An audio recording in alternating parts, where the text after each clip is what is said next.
Bhakti Yoga Club is held at Farnsworth on Wednesday evenings now. I go basically to practice yoga. They've brought in very dynamic speakers, but I love yoga. And there's a good sense of community there. But I have to admit, it's really the yoga that attracts me. I love watching my thoughts and working on my breathing and stretching. So yeah, you can't go wrong doing yoga at Rice. Whenever you're ready.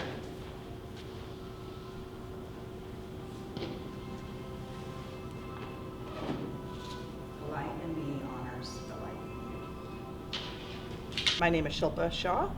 Right now I'm a volunteer here at the Rice Bhakti Yoga Club. Yoga is kind of the ultimate form of like a mindful activity, because when you are in your poses, it's really difficult to think of anything else. And you know, as far as like how we approach it here in this Bhakti Yoga Club experience, I mean, it's my yoga practice at the very beginning is sort of to set the stage for other things that are going to come, to be able to bring people some sort of equilibrium before they're introduced to some other concepts, you know, to learn that we are not our bodies. I think that the more time you spend on the yoga mat itself translates definitely in your real life. So for instance, you know, if you are in a pose, let's say, that's causing discomfort or is taking you out of your comfort zone, we try to breathe through that discomfort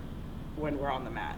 So likewise, when you're out in the real world and if you've encountered something that's difficult, you have the tools to go back to that breath work or to remember that it does get better. Yeah, my name is Lance. Yeah, I'm studying to become a monk in ISKCON Houston. Yeah, I believe in the practice of Bhakti Yoga. You know, ultimately I believe all living beings have the same source. I believe that we're all pure conscious beings, something spiritual beyond this material body. And the ultimate goal of human life is to understand who we are as these spiritual beings. Do we have free will? Every action that we take has a reaction. And so while we're all free to commit actions and make choices, you're not necessarily free in the reaction that comes with your choice. Yeah, so I first found out about Bhakti Yoga. There's a book by, I think his name's Vivekananda Swami. He has this book called The Complete Book of Yoga. And it describes Karma Yoga, Jnana Yoga, Bhakti Yoga, a few different forms of yoga. And the actual practice of Bhakti Yoga, I got exposed to through the teachings of A.C. Bhaktivedanta Swami, also known as Prabhupada in ISKCON Temple. It's how I came to practice Bhakti Yoga.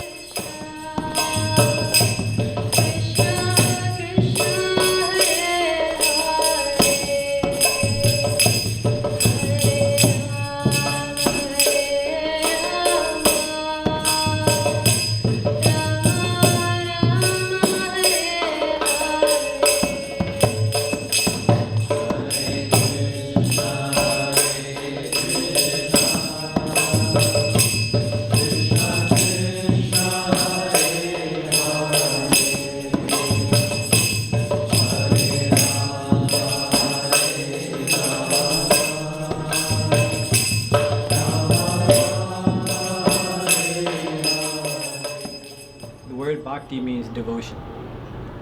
And so the word yoga means to link, or to link our consciousness with the supreme consciousness, with some higher consciousness.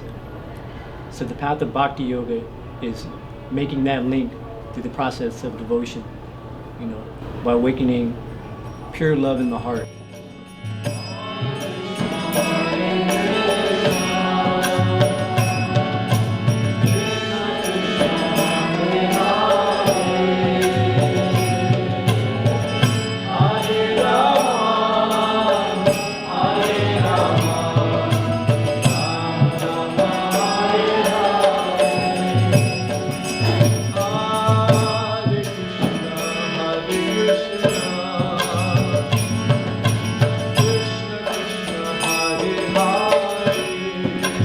Bhakti So Bhakti to me represents love, and Bhakti Yoga is specifically the practice of how to love each other on a human level, not an impersonal level, but on a personal level, to ultimately get to the point of how do we learn to love God.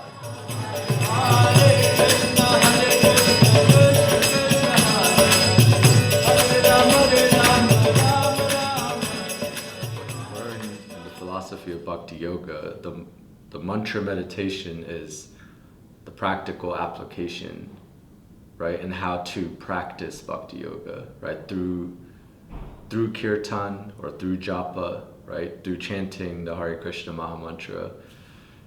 It's more of the practical application of how to have the experience for yourself. The philosophy ultimately is just teaching us that we are the soul, not this body, and through mantra meditation is to remind ourselves constantly that, hey, I might have a job, I might end up getting married, I might define myself through certain elements of this planet and this world and this life that I have.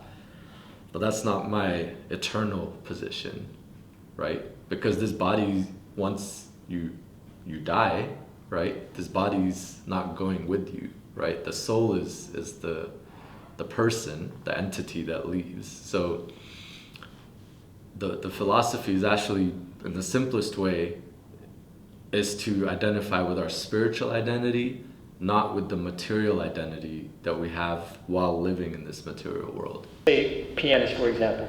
How many of you think this is something that can change? Once you learn something, you can't go back, right?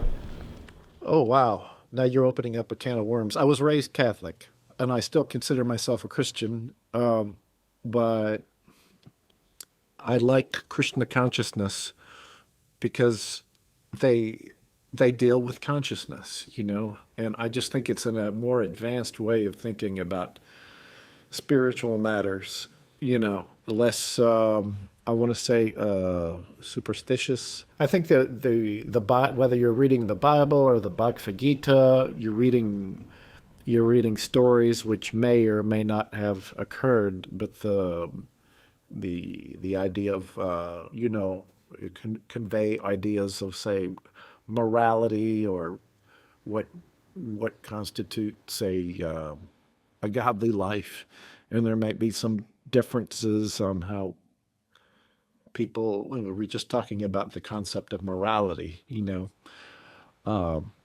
So yes, there are differences, but I think most religions agree on many things,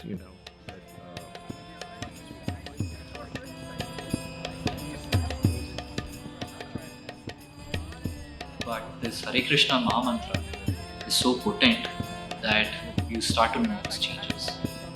When you start taking it a bit more seriously and with some amount of sincerity, you start to see these changes. So, for example, we might be a bit angry, or we might be, we might rush into things. We might be driven by our emotions, if I should say. But what I've noticed is that when you start chanting, you become aloof from whatever you're doing. So, let's say someone triggers you, you get angry, but you're able to see the anger, you're able to see the happiness, you're able to see the sadness.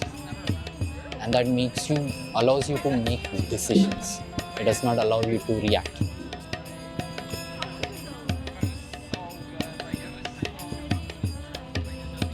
It's very healing, and we have so many bright spirits on this campus, so I don't see why not. Why we can't have more yoga sessions and yoga clubs.